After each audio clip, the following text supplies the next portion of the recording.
मित्रों, पटना, सासाराम, पूर्णिया, मुंगेर ये वैसे जगह हैं जहां बड़ी बड़ी अट्टालिकाएं टूट सकती हैं।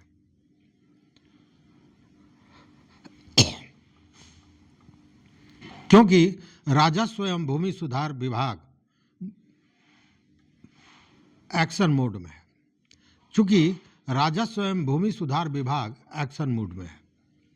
जी हाँ, ये जमीन है खास महल की, और अब सरकार खास महल की जमीन को निकालने के चक्कर में अतिक्रमण मुक्त कराने की मुहिम को छेड़ चुकी है।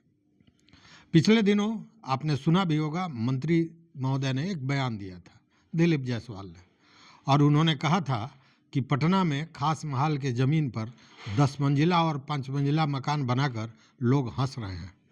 मतलब उनकी हंसी अब छीनी जाएगी। आइए जानते हैं पूरी कहानी। नमस्कार, मैं हूं राकेश कुमार, आप देख रहे हैं मत अभिमत। मित्रों, खास महल की जमीन को सरकार वापस लेना चाहती है, अतिक्रमण मुक्त कराना चाहती है और अपने कब्जे में, अपने अधीन लेना चाहती है। खास महल की जमीन बिहार में अगर देखें तो लगभग 4200 एकड़ जमीन है। 4200 एकड़ बहुत बड़ा भूखंड होता है, और इसमें मैक्सिमम भूखंड जो है वो है पटना में, सासाराम में, उसके अलावा मुंगेर में और पूर्णिया में खास महल की ज़मीन ज़्यादा है। हाँ, अब कई मित्रों ने पूछा कि ये खास महल की ज़मीन क्या होती है। देखिए, खास महल की ज़मीन वह भूमि है जो ऐतिहासिक रूप से ब्रिटिश राज और जब आज़ादी मिल गई तो आज़ादी के बाद बड़े पदाधिकारियों या उच्च पदों पर जो आसीन होते थे उनके उपयोग या फिर शाही जो संपत्ति था उसके लिए सुरक्षित रखा जाता था।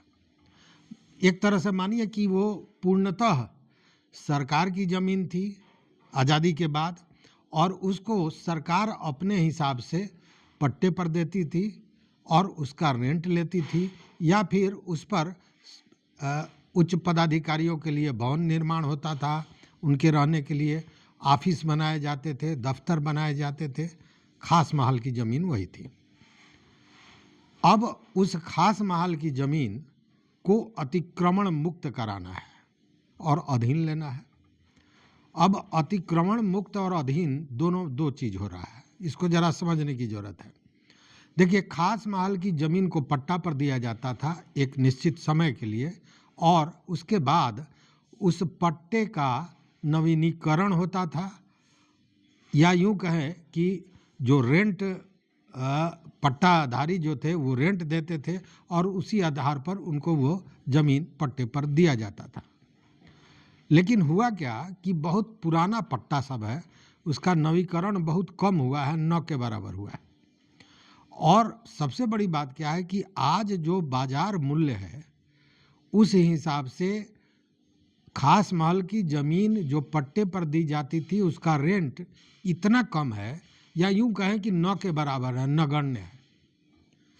तो सरकार को तो राजस्व चाहिए, तो दो चीज़ें सामने आई। एक तो ये कि जिन पट्टों का नवीकरण नहीं हुआ है उस ज़मीन को अपने अधीन लिया जाए, और जिनका नवीनीकरण हो गया है उनका रेंट फिक्सेशन दोबारा किया जाए, चूँकि बहुत कम है, और जो अतिक्रमण कर लिया गया है उस ज़मीन को वापस लिया जाए।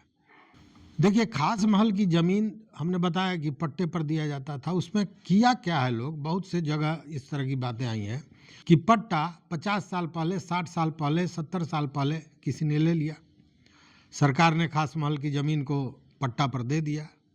अब वो पूर्वज नहीं रहे, तो जब पूर्वज नहीं रहे तो उनके उत्तराधिकारी, पूर्वज का मतलब कि जिन लोगों के नाम से पट्टा था वो नहीं रहे। अब उनके उत्तराधिकारियों ने क्या किया कि उस ज़मीन को एन केन प्रकारेण बहुत लोगों ने बेच दिया। मतलब वो ज़मीन, खास महल की ज़मीन खरीद बिक्री वाली ज़मीन बन गई, और बजाते उसकी बिक्री होने लगी, एक से दूसरे जगह, दूसरे से तीसरे जगह ज़मीन थी खास महल की। तो उस खास महल की ज़मीन पर ऐसा जो मामला है वो माने पूरी तरह उसको हम कह सकते हैं कि अतिक्रमण है, चूँकि खास महल की ज़मीन को खरीदना बेचना किसी व्यक्ति के लिए और कम से कम पट्टा लेने वाले के लिए तो असंभव है। वो पट्टा के नियम के विरुद्ध है और बहुत से लोगों ने ऐसा किया है। और सबसे बड़ी बात क्या है कि वैसे ज़मीन की खरीद बिक्री करके और उस पर अट्टालिकाएँ बना दी गई हैं। जैसा मंत्री महोदय ने भी कहा कि 10 मंजिला और 5 मंजिला मकान बनाकर लोग हंस रहे हैं। तो वो मामला है। दूसरा मामला है कि जिसका रेंट बहुत कम है उसका रेंट फिक्सेशन किया जाए। अगर पट्टे का नवीकरण नहीं हुआ है उस स्थिति में उसको अपने अधीन किया जाए। और यह ज़मीन है पूरे बिहार में 4200 एकड़। अब ये ज़मीन अगर मिलती है, वापस मिल जाता है सरकार के पास, ले लेती है सरकार, तो उस स्थिति में बहुत सी ऐसी योजनाएं हैं जिसके लिए ज़मीन की आवश्यकता सरकार को पड़ती है और उसके लिए सरकार भू अर्जन करती है जिसमें करोड़ों रुपए लगते हैं, खर्च होते हैं। अब मान लीजिए कि एक 5 एकड़ में अस्पताल बनाना है। अब उस 5 एकड़ के अस्पताल के लिए अगर भू अर्जन करती है तो उसको 500 करोड़ से ज़्यादा खर्च होता है, जबकि उसके पास देखिए कहाँ 5 एकड़ की बात कर रहे हैं और सरकार के पास 4200 एकड़ केवल खास महल की ज़मीन है। बाकी ज़मीन की बात तो अब अलग है अभी। तो उस स्थिति में ये खास महल की जो ज़मीन है ये तो छीनी जाएगी और इस पर एक्शन मोड में सभी आ गए हैं।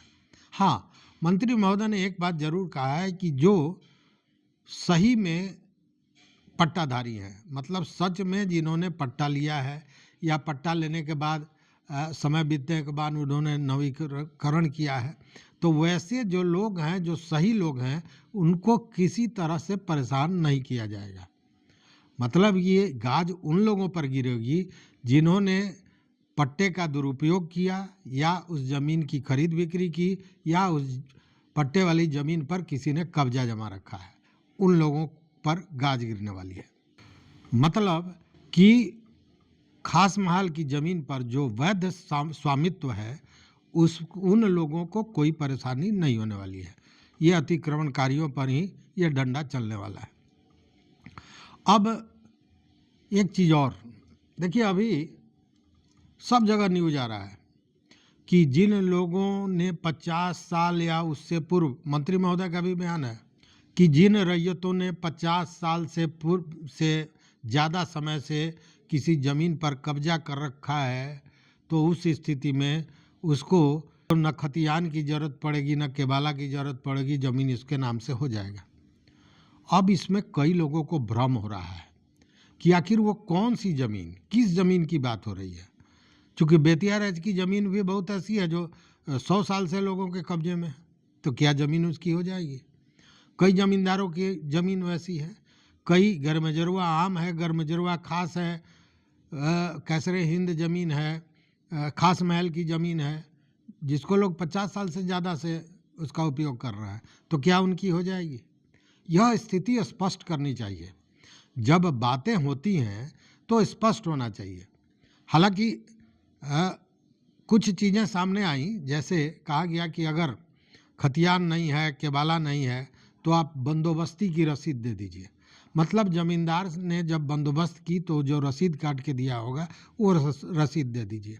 और अगर वह भी रसीद नहीं है और कोई डॉक्यूमेंट आपको नहीं मिल रहा है, उस स्थिति में 50 साल से ज़्यादा से आपका कब्जा है यह प्रमाणित कर दीजिए तो ज़मीन आपके नाम हो जाएगा। अब यह भी भेग है इसको कि 50 साल के पूर्व से उस ज़मीन पर वो आदमी काबिज है, इसका प्रमाण पत्र कौन देगा, कैसे देगा, यह भी बहुत बड़ा भ्रम है। तो मेरा ये कहना है कि अगर इस भ्रम को और भी स्पष्ट करते हुए विभाग अपनी बात रखे तो शायद जो किसान हैं, जो भूधारी हैं, उनको ये भाग दौड़ की ज़रूरत या भ्रम की स्थिति में जो पड़े हैं उससे वो बाहर निकल पाएंगे। हालांकि मेरी समझ से ये वैसे ज़मीनों की बात हो रही है जो ज़मींदारों द्वारा बंदोबस्त की गई है, या यूँ कहें कि बहुत पुरानी ज़मीन है जो बंदोबस्त कर दी गई कागज नहीं है, किसी कारण से प्राकृतिक आपदा से जल गया या बाढ़ में डूब गया या चोरी हो गई या फट गया या दीमक लग गया, मंत्री महोदय ने भी कहा था कि वैसे लोगों के लिए राहत है। लेकिन थोड़ा और भी स्पष्ट हो जाता तो शायद भूधारियों को, जो भ्रम में अभी बार बार फोन आ रहा है कि किस ज़मीन की बात हो रही है, मेरे पास बेतिया राज की ज़मीन है, हम 70 वर्षों से हैं, मेरे पास फलाने जगह की ज़मीन है, हम गैर मजरूआ ज़मीन पर हैं। तो अगर ये और स्पष्ट होए तो इन लोगों को जो ये भ्रम में है ये तो समाप्त हो जाएगा, और यही भ्रम पैदा करके इस सर्वे को और ज़मीनी विवाद को और भी गहरा बनाया जा रहा है। तो मैं इस वीडियो के माध्यम से चाहूँगा कि विभाग को यह स्पष्ट करना चाहिए कि यह किस किस्म के ज़मीन के लिए ये सारी चीज़ें लागू हो रही हैं। तो इस वीडियो में बस इतना ही। देखते रहिए मत अभिमत। मित्रों, चैनल पर नए हो तो सब्सक्राइब कर लीजिए, लाइक कीजिए, दोस्तों के साथ शेयर कीजिए और अपना विचार जरूर दीजिए। बहुत बहुत धन्यवाद। कोटिशः आभार।